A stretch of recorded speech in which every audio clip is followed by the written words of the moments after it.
Hey guys, welcome back to my channel. I am so excited for today's video because I'm taking you along with me for a Bible study. So I will go through what I usually do, my process, and how I dive into the Word and really apply it to my life. I want to remind you that it's so important for a Bible study to be dissecting the scripture as you're going through it, because every word that's in here is in here on purpose.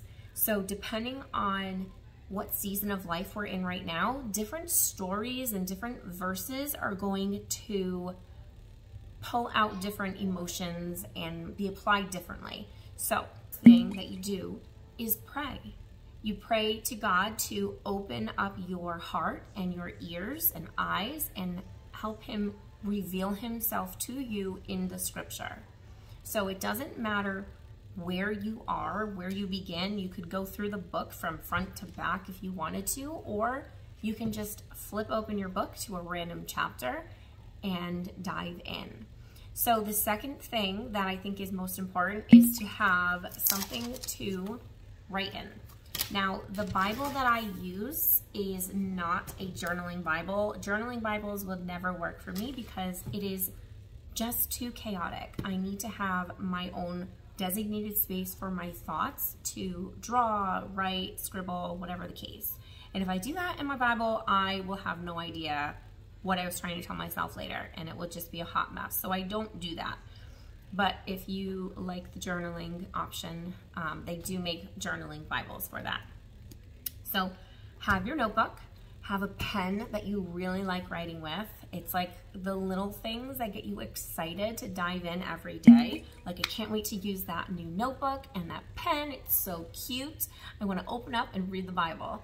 And also the Bible that I've been using, I was given this when I came back to my faith.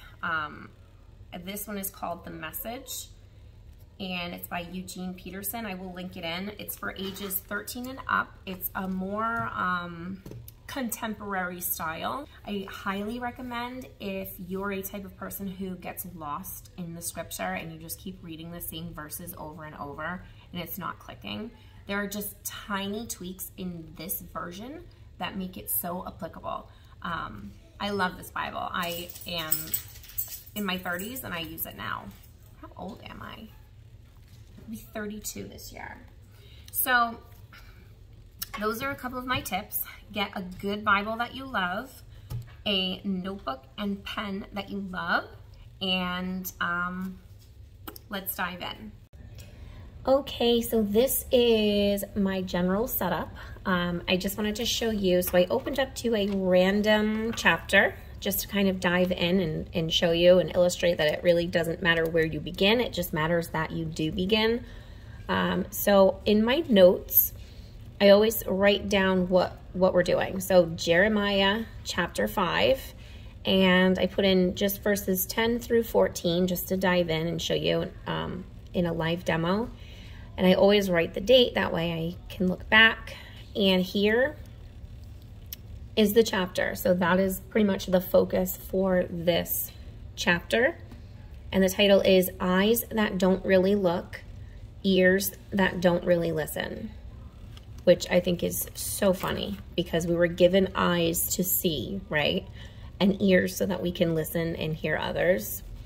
And I find a lot of times, this is kind of off topic, but a lot of times we find that God really does have a sense of humor. So you'll see. So this first verse here, it's verse 10. Go down the rows of vineyards and rip out the vines, but not all of them. Leave a few. Prune back those vines. That growth did not come from God. They betrayed me over and over again. Judah and Israel both. God's decree. So this here is interesting, and we'll see a lot of metaphors. Like right here we have the vines. So the vines can mean anything, but really it's how you have to the overgrowth needs to be pruned back. And you have to pay attention to where the vines are coming from and what they're wrapping themselves around. So vines.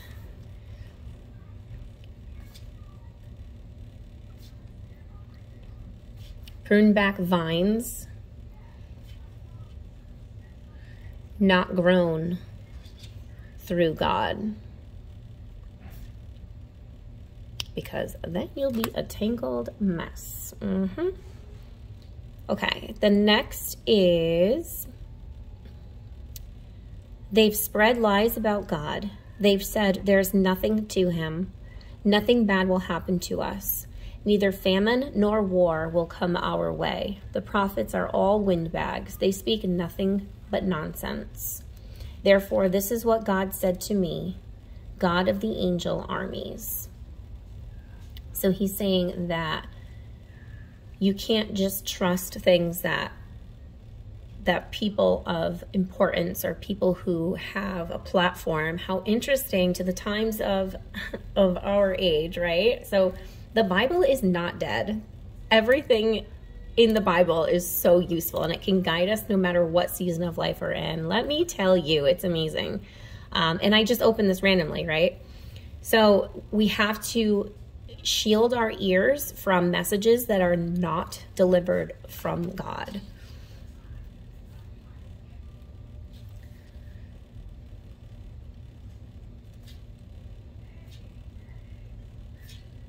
Shield our ears.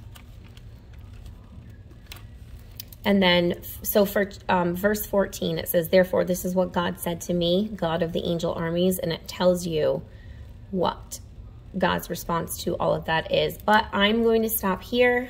Just wanted to give you a sample of what I do.